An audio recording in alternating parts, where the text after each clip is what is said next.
आता पाहूया मराठा आरक्षणासंदर्भातल्या टॉप 9 बातम्या। मी मराठा आरक्षणाचा शब्द दिला आणि मी तो पाळला। छत्रपती शिवाजी महाराजांची घेतलेली शपथ पूर्ण केली।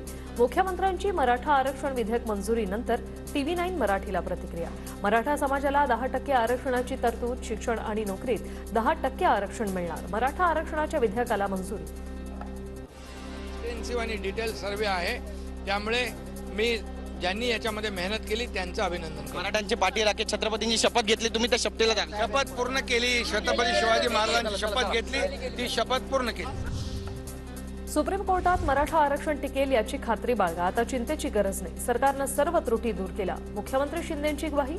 तर 22 राज्यात 50% आरक्षणाची मर्यादा ओलांडली आहे। आपणही 50% आरक्षणाची मर्यादा ओलांडली। विधान भवनात मुख्यमंत्री शिंदेंचं वक्तव्य। हे आरक्षण सुप्रीम कोर्टात टिकेल की नाही याबद्दल आतापासून शंका बाळगण्याचं कारण नाही।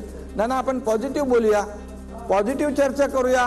सगळ्यांची जबाबदारी आहे। हे सगळं आपण मराठा समाजाला जो आरक्षण देतोय, आम्हाला हे आरक्षण नको। सगळे सोयरेतूनच आरक्षणाची अंमलबजावणी व्हावी। जरांगे पाटील ठाम। सरकारने अधिसूचना काढली, आता अंमलबजावणी करण्याची मागणी। पुरे बलाढ्य जात मराठ्यांच्या एका बाजूला विरोधात घालून बसले। उलट स्वतःचा कार्यक्रम स्वतःच्याच हाताने लावून बसले। सगळ्या सोयऱ्यांची अंमलबजावणी करा। त्या 10% आमचं काय म्हणणं नाही। ज्याला घेतो घेईल, त्याचं नशीबन त्यो। ते टिकल नाही टिकल त्याच्या नशिबान। गेल्या महिन्यातही गुलाल उधळला गेला, पण फसवणूक झाली। पूर्ण खात्री पटल्याशिवाय सरकारवर विश्वास ठेवणं कठीण। मात्र आता शंका घेणं योग्य नाही। मराठा आरक्षण विधेयकावर उद्धव ठाकरेंची भूमिका। आतापर्यंत एकदा दोनदा गेल्या महिन्यात सुद्धा गुलाल उधळला गेला होता, पण नंतर लक्षात आलं की फसवणूक झाली। त्याचप्रमाणे आता सुद्धा ज्या पद्धतीने सरकारने एक हमी घेतलेली आहे, ती हमी निवडणुकीच्या तोंडावर घेतलेली आहे। ठाकरेंसमोरच विधेयक पास झालंय, पण त्यांना आमच्यावर विश्वास। एकनाथ शिंदेच हे करू शकतात, यावरही त्यांचा विश्वास। देवेंद्र फडणवीसांचं विधान। हे विधेयक पास झाल्यानंतर सगळ्या नोकऱ्यांमध्ये हे आरक्षण मिळणारच आहे। त्यांच्या समोरच विधेयक पास झालेलं आहे, त्यामुळे त्यांना असा प्रश्न पडण्याचं काही कारण नाही आहे। पण मला हे माहिती आहे की त्यांचा आमच्यावरच विश्वास आहे। घाईगडबडीत अधिसूचनेवर निर्णय घेणार नाही। सरकार फसवणूक करणार नाही। संयम राखावा, मुख्यमंत्री शिंदेंचं जरांगेंना आवाहन। नोटिफिकेशनवर 6 लाख हरकती आलेल्या आहेत। घाई गडबडीमध्ये कुठलंही नोटिफिकेशन फायनल करणं हे जनतेच्या हिताचं नाही। ती फसवणूक आम्ही कोणाची करणार नाही। आमची स्वतंत्र आरक्षणाची मागणी नव्हती, सरकारने आमची फसवणूक केली। जरांगे पाटलांची टीका। 2-3 लोकांच्या हट्टापायी 100-150 लोकांना आरक्षण देण्यात आल्याचाही आरोप।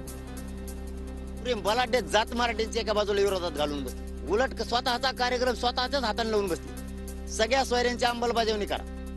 त्या 10% आमचं काय म्हणणं नाही। ज्याला घेतो घेईल, त्याचं नशीबन त्यो। ते टिकल नाही टिकल त्याच्या नशिबानं। ओबीसीतून आरक्षणाची मागणी ही दादागिरी। राज्यात भीतीचं वातावरण निर्माण केलं जात आहे। आता तर शिवीगाळ करायलाही सुरुवात। विधानसभेत भुजबळांचा जरांगेंविरोधात आक्रमक पवित्रा। तर कुणबी कानाला आमचा विरोध। एका जातीला 10% आरक्षण का? भुजबळांचा सवाल। साहेबाला आज अध्यक्ष महोदय, ज्या जरांगेचा उल्लेख माननीय मुख्यमंत्र्यांनी केला, अहो ते सतत धमक्या देतात। याला टपकविल, त्याला टपकविल। मला स्वतःला धमकी। भुजबळांना आलेल्या धमकीची सरकारने उचित नोंद घ्यावी। विधानसभा अध्यक्ष राहुल नार्वेकरांचे सभागृहात आदेश। भुजबळ साहेब, आपण आपल्या सुरक्षेसंदर्भात चिंता व्यक्त केली, त्याची मी नोंद घेतलेली आहे। जर का आपल्याला कुठच्याही प्रकारच्या जीवहानीची संभावना वाटत असेल तर त्या संदर्भातली चिंता आपण व्यक्त करणं रास्त आहे।